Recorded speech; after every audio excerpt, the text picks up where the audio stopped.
Hey guys, my name is Francisco Hernandez, and today I'm reviewing the FeelWorld FW-760 4K field monitor. And I know that's a bit of a mouthful, but it's basically just an awesome 4K monitor that you can use for your mirrorless or DSLR camera setup. Full disclosure, I did get this monitor for a review, but the review itself is my complete and honest opinion. To start off, I wanted to show you guys just exactly what you're going to get when you order this monitor. When you order this monitor, you get the monitor itself, of course, but you also get an L series battery plate that actually comes attached already. You also have the sunshade attachment, which is going to help you see the monitor in bright conditions. You also get a hot shoe ball head mount, a Sony NPF battery, which is fairly common, so that's pretty good, a wall charger for that Sony NPF battery, a mini HDMI to HDMI cable, which I actually don't use since I shoot Sony and it uses a micro HDMI, a cable lock for that HDMI cable to make sure that it stays connected. And of course you have a carrying case, which is going to be able to hold all the items that came included. It has multiple interfaces, including an AV, USB upgrade input port, OSD controller, 3.5mm headphone slot, built-in speaker output interface, and of course the HDMI port where you're able to put the HDMI cable lock. The FW760 is really light at only 9.5 ounces, which is about 0.6 pounds, and really thin at 17mm in thickness, which is about 0.67 inches. Alright, so I just wanted to show you guys just exactly what this monitor can do and what the buttons do and all the features that it has. And I'm going to start with this button here on the left, that's the mode button. I'm not going to switch between the modes because it's just going to switch from HDMI to AV, and I need HDMI, so I'm going to just leave it on there. I'm going to go straight to the menu functions.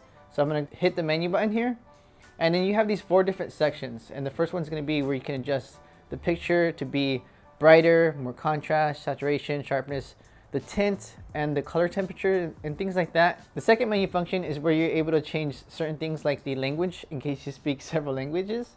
You also can change the aspect ratio. For some reason, I'm not able to change it on my Sony a7R III or a6500. So if I figure out what exactly is going on, I'll add that, I'll add what happened in the description area below.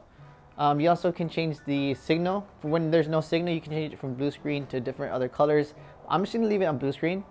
You also can change the OSD trans, the OSD-H and the OSD-V. And I'm gonna be completely honest with you guys, I don't know exactly what those even mean. So I'm just gonna go ahead and leave those exactly where they're at. You also can change the camera mode, which I'm gonna just leave right now because everything's fine. If it's not broken, don't try to fix it. You also have a couple of these other features like the backlight level. The power on, you can change it from manual or to auto. And you also have this option to upgrade the firmware in case you want to do that. This third menu area is where you're able to add a couple of things to help assist you in certain areas. And the first area that you have, the first setting that you have is the center marker.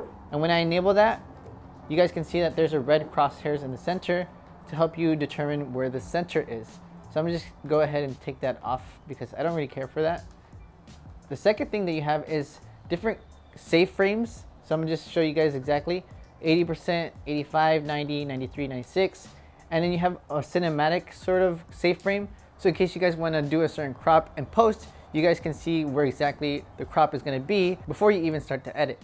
This third setting is just going to freeze the frame exactly how it is when you enable it. So if you guys pay attention, I'm just going to go ahead and enable it right now and then exit the menu, and you'll see that my girlfriend is frozen and she's moving, she's moving behind there, but you can't see the movement. And I'm not sure exactly why anybody else would want to do this other than doing certain, different editing tricks.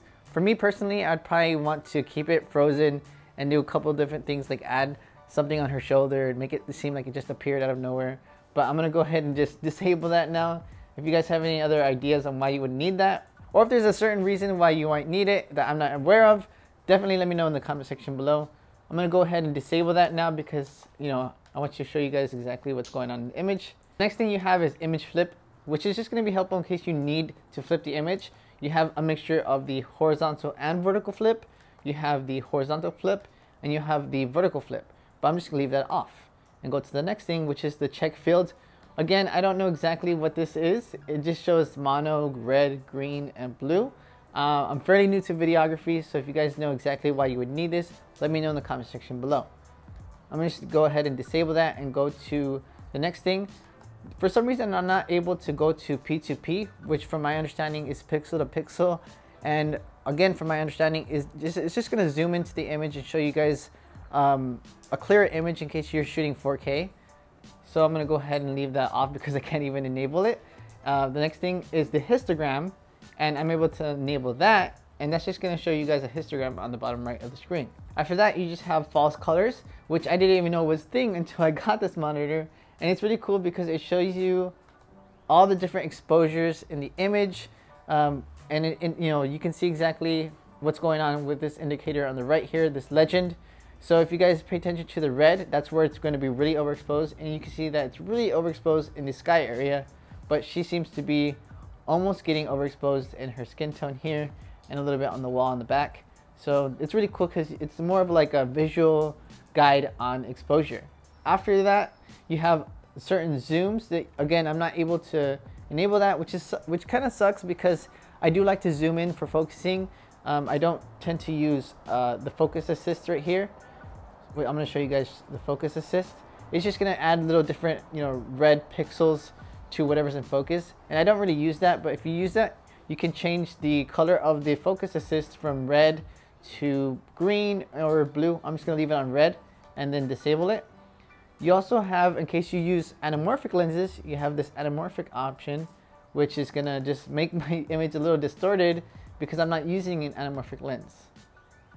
So I'm going to just leave that off and go to the next thing, which is the overexposure, which is just zebras. In case you guys do know a little bit about videography, you have these zebras. It's showing that in the sky behind her because it's overexposed.